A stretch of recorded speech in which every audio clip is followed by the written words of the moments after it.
Messi assiste à un match du FC Barcelone dans un tournoi des jeunes. À accent grave cause de Messi, l'extraterrestre, un ancien joueur d'Arsenal se moque de Ronaldo. Une offre de 70 millions et une réponse forte du Barça. Comment un malentendu dans la gestion de City a failli amener Messi à l'Etihad Stadium? Que a dit Ancelotti après la victoire de Messi en MLS? Et avant de commencer, n'oubliez pas de nous donner votre avis dans les commentaires. Est-il possible que Messi remporte le Ballon d'Or? Et si vous êtes un supporter du FC Barcelone, n'oubliez pas de vous abonner à la chaîne, de liker et de partager. Messi assiste à un match du FC Barcelone dans un tournoi des jeunes. La star argentine Lionel Messi assistera probablement à tous les matchs du nouveau tournoi Coupe Messi pour les jeunes clubs, qui se déroulera du mardi jusqu'au dimanche prochain au Chase Stadium, l'antre de son équipe, l'Inter Miami, champion de la MLS, à Lauderdale, dans l'État de Miami aux États-Unis. Cependant, le match de l'équipe U16 du FC Barcelone contre River Plate d'Argentine sera le plus important pour lui, et selon le rapport, Messi y assistera. Le tournoi regroupe des équipes issues des plus grandes académies de clubs au monde, Barcelone, l'Atlético Madrid, Manchester City, River Plate, l'Inter Milan, Newell's Old Boys, l'académie de Messi lorsqu'il était enfant, Chelsea et l'Inter Miami. Les matchs se déroulent au Chase Stadium et sur le terrain d'entraînement de l'Inter Miami, et Messi sera la présence la plus marquante dans les tribunes, surtout lors du match de mardi qui inclut River Plate, club où il avait passé un test mais qu'il n'avait finalement pas rejoint, choisissant Barcelone plutôt que Newell's Old Boys. Le premier groupe comprend l'Inter Miami, USA, Newell's Old Boys, Argentine, Chelsea, Angleterre, et l'Atlético Madrid, Espagne. Le deuxième groupe comprend Barcelone, River Plate, Manchester City et l'Inter Milan. Chaque mi-temps dure 40 minutes, le vendredi sera un jour de repos et la finale aura lieu dimanche. À accent grave cause de Messi, l'extraterrestre, l'ancien joueur d'Arsenal se moque de Ronaldo. L'Ivoirien Nicolas Pepe, joueur de Villarreal, a donné son avis sur la comparaison entre Cristiano Ronaldo et Lionel Messi. Pepe, ancien joueur d'Arsenal, estime que la star argentine dépasse tout le monde, tandis que l'attaquant portugais a des joueurs de son niveau comme le Brésilien Neymar. La comparaison entre Ronaldo, star d'Al Nassr saoudien, et Messi, capitaine de l'Inter Miami américain, est l'une des plus célèbres entre deux légendes du football, et a atteint son apogée lorsqu'ils évoluaient respectivement au Real Madrid et à Barcelone. Cette période a duré 9 ans, depuis l'arrivée de Ronaldo au Real Madrid en 2009 jusqu'à son départ pour la Juventus en 2018. Pepe a réalisé une interview avec l'influenceur algérien Riyad Fessal sur la plateforme YouTube, où il a parlé de son parcours avec Lille et Arsenal, ainsi que de son avis sur les comparaisons entre Messi et Ronaldo.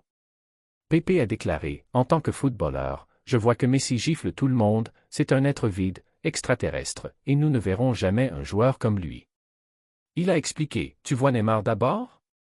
À son plus haut niveau, il regarde Cristiano Ronaldo dans les yeux, c'est-à-dire au même niveau, mais pas Messi, Léo lui donne 2 gifles, c'est-à-dire qu'il le dépasse. » À accent grave propos de la capacité de Ronaldo à continuer à marquer, et de sa proximité avec le 1000 buts, il a répondu, « Je ne suis pas d'accord, c'est une exagération, depuis son transfert à Al Nassr il a marqué 200 pénaltys. » Une offre de 70 millions et une réponse ferme du Barça. Comment un malentendu dans la direction de City a failli amener Messi à l'Etihad?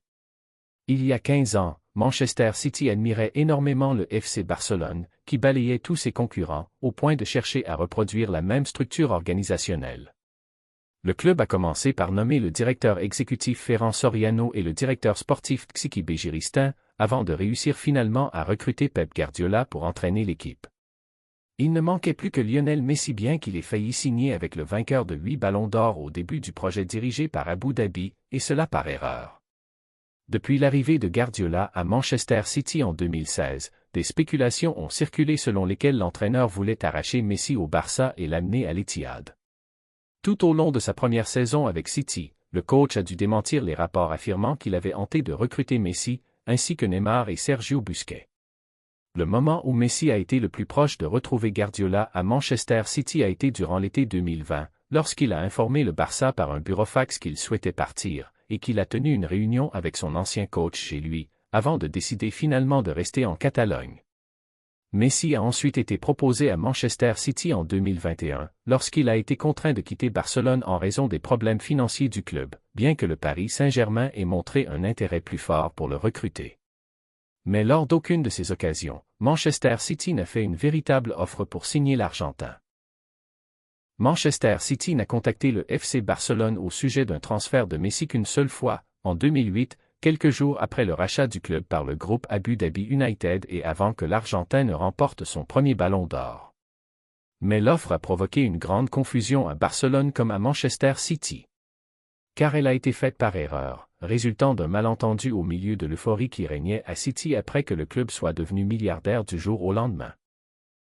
Que a dit Ancelotti après la victoire de Messi en MLS? Carlo Ancelotti, le sélectionneur du Brésil, se tenait devant les journalistes, posant lentement ses mains sur la table, comme s'il essayait d'ordonner les mots qui conviendraient à un joueur exceptionnel comme Lionel Messi. Son visage affichait ce calme bien connu, mais derrière ce calme se cachaient les traits d'un homme profondément pensif, un homme qui tente de comprendre quelque chose qui dépasse l'ordinaire dans le monde du football. Ancelotti ne parlait pas d'un joueur ordinaire.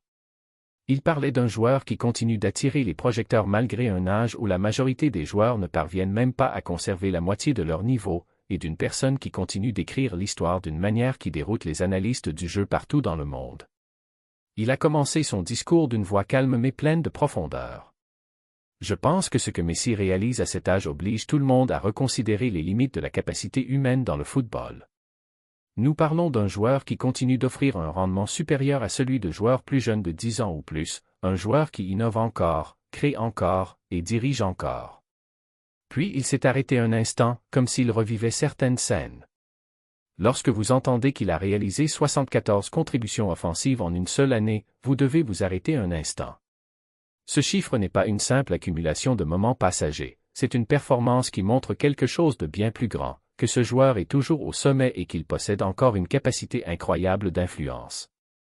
Ni Mbappé avec sa vitesse, ni Kane avec son expérience, ni Haaland avec sa puissance de buteur ne sont parvenus à s'approcher de ce chiffre. Cela seul suffit à montrer qu'il est un joueur hors catégorie. Les paroles d'Ancelotti se sont prolongées et approfondies. Les gens parlent toujours de l'âge, des distances, du niveau de la compétition, mais les chiffres réalisés par Messi cette année dépassent toutes ces discussions. Quand un joueur est encore capable de mener son équipe à remporter 3 titres et d'atteindre 47 trophées personnels, c'est la preuve qu'il peut toujours contrôler le cours de n'importe quelle compétition à laquelle il participe. Puis il parla avec une précision presque tactique. Si vous regardiez son impact sur l'Inter Miami depuis son arrivée, vous comprendriez que ce n'est pas seulement une question de but ou de passe décisive, c'est tout ce qui se passe sur le terrain. L'équipe joue avec plus de confiance, les joueurs autour de lui ont clairement progressé, et tout le club a changé de visage. Très peu de joueurs dans le monde peuvent produire un tel effet. Il ajouta en parlant de ce qu'il appelle l'aura technique. Il y a de grands joueurs, bien sûr, mais l'influence de Messi ne se limite pas à ses touches ou ses passes, elle englobe l'esprit de l'équipe, le rythme, la vision qu'il transmet à tous ceux qui l'entourent. Cela explique pourquoi ses réussites avec l'Inter Miami parlent d'elles-mêmes et montrent qu'il reste à un niveau mondial, peu importe le continent où il joue. Ensuite, Ancelotti aborda la course au ballon d'or d'un ton encore plus profond. Quand on parle de récompenses individuelles, il s'agit habituellement de chiffres, de titres, d'impact, et si l'on rassemble tout cela pour l'année 2025, on trouve que Messi possède un dossier extrêmement solide qui fait de lui l'un des principaux candidats. En vérité, il ne concurrence pas seulement les autres, il concurrence sa propre version que le monde connaît depuis des années. Puis il aborda le côté humain de Messi sur le terrain. Quand vous voyez les joueurs autour de lui le regarder, vous comprenez que sa simple présence leur donne un sentiment de confiance. C'est quelque chose qui ne s'enseigne pas, qui ne s'acquiert pas facilement. C'est quelque chose qui naît avec les très grands joueurs, et Messi fait partie de ceux dont on ne peut ignorer la présence, peu importe où il joue. Ancelotti continua encore plus en profondeur. Même dans ses entraînements, même dans les matchs qui sont relativement faciles, il montre la même rigueur, la même précision, la même attention aux détails. Cela fait comprendre à tout le monde qu'il n'est pas seulement une star mondiale, mais un joueur qui vit pour jouer, qui vit pour créer, qui vit pour rester au sommet. Puis il prononça une phrase qui résumait sa vision de l'avenir. S'il maintient ce rythme jusqu'à la Coupe du Monde, le monde pourrait assister à l'une des histoires les plus fascinantes de l'histoire du football. Imaginez un joueur de cet âge menant son pays à un nouveau titre mondial. Ce ne serait pas seulement un exploit, mais quelque chose qui restera gravé dans la mémoire du jeu. À la fin de son discours, Ancelotti releva légèrement la tête, regarda les journalistes dans les yeux et dit sa dernière phrase d'un ton calme mais ferme. Il y a eu des joueurs exceptionnels dans l'histoire du football, mais Messi est celui qui continue d'écrire de nouveaux chapitres alors que beaucoup pensent que l'histoire est terminée. C'est pour cela qu'il restera toujours l'un des principaux candidats à n'importe quel prix, dans n'importe quelle année et dans n'importe quel endroit où il joue.